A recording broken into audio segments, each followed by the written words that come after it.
اچھا، اب ایک بات اس میں اور رہ گئی جو اس سے متعلق ہی ہو جاتی ہے، وہ اکثر لوگ بہت ساری چیزوں سے فعال لیتے ہیں. فعال، نیک فعال لینا، بد فعال لینا، یہ آپ نے اکثر سنا ہوگا. عوام کے بہت زیادہ توہمات بھی اس سلسلے میں. خود ایران کے اندر یہ چیز ہے کہ اگر مثلا کسی شخص کو چھینک آ جائے تو وہ اپنے کام کو روک دیتا ہے. ہمارے یہاں تو ایسا نہیں ہے، لیکن وہاں پر یہ چیز بہت کامن، اور اس کو بد فعال لی جاتی ہے. اگر کسی کو دوران کام کو چھینک آ جائے تو اس کا مطلب ہے اس کام کو مجھے روک دینا چاہیے. دیکھیے، البتہ ایسی کسی روایت میں کوئی تذکرہ نہیں ہے. البتہ روایتوں میں یہ بات ضرور آئی ہے کہ کوئی شخص اگر بات اپنی سنا رہا ہو، آپ کو اپنی کوئی بات پیش کر رہا ہو اور اسے چھینک آ جائے تو یہ اس کی سچائی کی دلیل. یہ روایتوں میں یہ اس کی سچائی کی دلیل. اور 2 مرتبہ اگر چھینک آ جائے تو بینہ شرعی کا قائم مقام ہے، نہیں 2 عادلوں کی گواہی سمجھ لیجیے اس کو. یعنی کہ معنی یہ نہیں کہ فقہی مسئلہ کے طور پر مثلا کسی جگہ بات کر رہے ہیں 2 چھینکیں ماری تو ہماری گواہی کو عدالت میں مثلا کر لیا جائے. مقصد کہنے کا ہے کہ بات سچ کہہ رہا ہے. اچھا، بیمار شخص کو البتہ اگر کبھی چھینک آ جائے تو اس میں بھی یہ کہ اس کی صحت اور عافیت کی نیک فعال. بیمار اگر چھینک رہا، بلکہ 3 سے 7 روز تک تو موت سے بھی امان ہے اس کو. اور پیغمبر فرماتے ہیں اللہم صلی علی محمد کہ جو چھینک ہے وہ تمام جسم کے لیے نفع بخش ہے. چھینک بشرطہ 3 بار سے زیادہ نہ ہو. 3 بار سے زیادہ، اگر 3 بار سے زیادہ ہے تو پھر زکام اور درد یا بیماری کی علامت. اچھا، بہت سارے افراد جو ہیں کیا کرتے ہیں، طوطوں کے پاس جا کے فالے نکلواتے ہیں. اور مثلا کالی بلی رستہ کٹ جائے، ابھی تک لوگ وہموں میں مبتلا ہیں کہ اس کام کو نہیں کرنا چاہیے. کسی مکان کی چھت پر اگر الو بیٹھا دیکھ لیں تو اس گمان کر لیتے ہیں کہ ابھی مکان ویران ہو کر رہے گا. ہر شاخ پہ الو بیٹھا ہے، انجام گلستہ کیا ہوگا. وہ جو آپ سنتی ہیں، یہ پاکستانی سیاست کے لیے اکثر یہ پڑھا جاتا ہے. ہر شاخ پہ سوشل کے سیاستدان بیٹھے ہوں گے تو پاکستان کیا بنے گا. تو بہرحال دیکھیں، نیک فعال لینا یہ بہتر کام ہے اور بد فعال لینا یہ مکروہ کام. نیک فعال جو خدا سے رکھتا ہے وہ خدا سے اپنے فضل کی، خدا کے کرم کی امید رکھتا ہے. وہ خدا کی طرف سے بھلائی کا منتظر ہوتا ہے. اسی لیے پیغمبر نے فرمایا ہے کہ افضل اعمال امتی انتظار فرج اللہ عز و جل. اللہم صلی علی محمد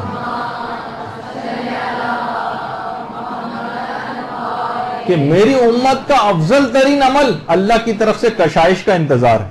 یعنی بھلائی کا، تنگی کے بعد راحت کا. جبھی جو ہمارے حدیثوں میں بھی کہ افضل الاعمال انتظار الفرج، کہ امام زمانہ کا انتظار یہ بہترین عمل ہے. ہم خدا سے نیکی اور بھلائی کی امید رکھ رہے ہیں کہ ہمارے دن جو سختیوں کے کم رہ جائیں گے اور انشاءاللہ امام زمانہ جلد ظہور کر لیں گے. اس انتظار میں دن گزارنا.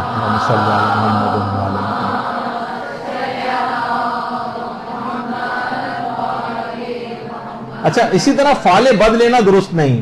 یہ فعال بد لینے والا اصل میں رحمت خدا سے مایوس ہوتا ہے، خدا سے بدگمان ہوتا ہے، خدا سے نقصان کی توقع کر رہا ہوتا ہے، خدا کی طرف سے کسی برائی آنے کا انتظار کر رہا ہوتا ہے. جبکہ نیک فعال لینے والا خدا پہ بھروسہ کر رہا ہوتا ہے، خدا کے اوپر حسن ظن کا اظہار کر رہا ہوتا ہے. جب یہ حدیثوں میں بھی آیا کہ انا عند حسن ظن عبدی المومن.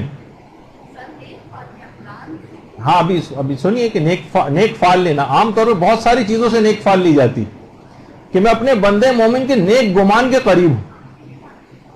دیکھیے، فعال بد جو ہم لیتے ہیں نا کہ بھائی یہ کام ہونے جا رہا ہے، فلاں کام ہو گیا، بہت دن ہمیں ایک ہی دن کے اندر بہت سارے پیدر پہ اس قسم کے واقعات ہو گئے، فوراً یعنی اس کو ہم بیڈ لک جو قرار دیتے ہیں نا، وہ ہے فعال بد.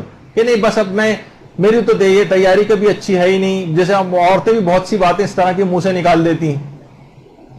تم پڑھائی نہیں کرے، مجھے لگتا ہے تم اس دفعہ ضرور فیل ہوں گے. اپنے اولادوں کو فیل ہو جاتا ہے تو آپ نے برائی والی بات اس کے لیے جو منہ سے نکالی.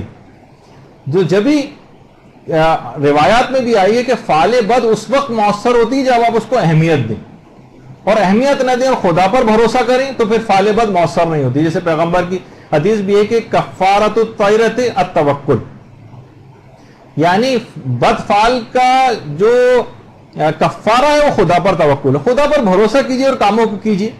یہی وجہ ہے کہ امام صادق علیہ الصلوۃ والسلام جو ہے بات بیان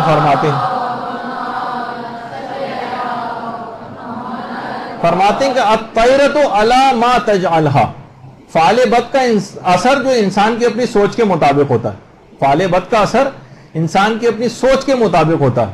وَإِنْ حَوَّنَتْهَا تَحَوَّنَتْ, اگر تم اس فعل بد کا اثر کم سمجھو گے تو اس کا اثر کم ہوگا. وَإِنْ شَدَدْتَهَا تَشَدَّدَتْ, اور اگر فعل بد کا اثر تم زیادہ سمجھو گے تو زیادہ ہوگا. وَإِن لَمْ تَجْعَلْهَا شَيْئًا لَمْ تَكُنْ شَيْئًا, اگر تم اس کو اہمیت ہی نہیں دو گے تو اس کا کوئی اثر مرتب نہیں ہوگا. نیک فعل لینی چاہیے, جیسے روایتوں میں ملتا ہے نا, بلکہ حکایتوں میں. نادر شاہ درانی تھا, وہ اکثر جب کبھی کسی جگہ جنگ کے لیے جاتا تھا, ارادہ جنگ کرتا تھا, تو کتاب خدا سے تفاعل کیا کرتا تھا. میرے پاس آج اتنا وقت نہیں اور نہ اس پہ بھی تفصیل میں جاتا کہ ہم کتاب خدا قرآن سے تفاعل کیسے کرتے ہیں, قرآن سے نیک فعل کیسے لیتے ہیں. تو بہرحال ایک دفعہ سوچ بچار کر رہا تھا کہ فلاں جگہ جنگ کروں یا نہ کروں. تو رستے سے گزر رہا تھا تو دیکھا ایک بچہ کتاب ہاتھ میں لے کے کھڑا ہوا. اس نے جا کر بچے سے پوچھا تمہارا نام کیا ہے؟ کہنے لگا نصر اللہ. اس نے کہا ارے یہ تو نیک فعل ہو گئی, یعنی مجھے خدا کی نصرت فتح ملے گی. اس نے کہا اچھا والد کا نام کیا ہے؟ کہہ رہا فتح اللہ. لیجیے دوسری نیک فعل مل گئی, خدا فتح ملے گی. اس نے کہا یہ ہاتھ میں کیا ہے؟ کہنے لگا کتاب اللہ. لیجیے کتاب خدا ہاتھ میں لی, اس نے قرآن ہاتھ میں لیا, کھولا تو قرآن کی آیت نکلی انا فتحنا لک فتحا مبینا.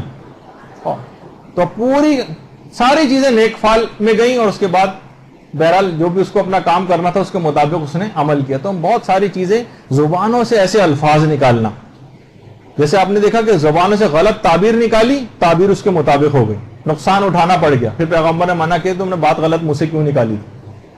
حضرت یوسف ان کے متعلق کہا جاتا ہے نا کہ کتنے سال جیل کے اندر رہے تھے, کہ پروردگار اتنی لمبی قید خانہ کی اور اس کے اندر مجھے رہنا پڑا. کہا کہ تم نے تو کہا تھا کہ یہ عورتیں جسے مجھے جس کی طرف بلاتی ہیں اس سے بہتر یہ قید خانہ ہے, تم نے خود ہی اپنے لیے قید خانہ, تم اگر یہ کہتے اس سے بہتر آخرت ہے یا پروردگار کا جوار زیادہ بہتر. تو ایسے الفاظ بھی دیکھیے کبھی منہ سے نہیں نکالنے چاہیے. ہمیشہ اپنی, جیسے ہوتا ہے نا کہ لوگ کالی زبان کے مشہور ہو جاتے ہیں, ہمیشہ گندی باتیں منہ سے نکالتے ہیں, وہ پوری بھی ہو جاتی ہیں, لوگوں کے متعلق غلط باتیں. اچھی بات منہ سے نکالیں, خدا سے حسن ظن رکھیں, خدا پر توکل کریں, پھر دیکھیں راہیں اور مشکلات سب آسان سے آسان ہوتی چلی جاتی ہیں.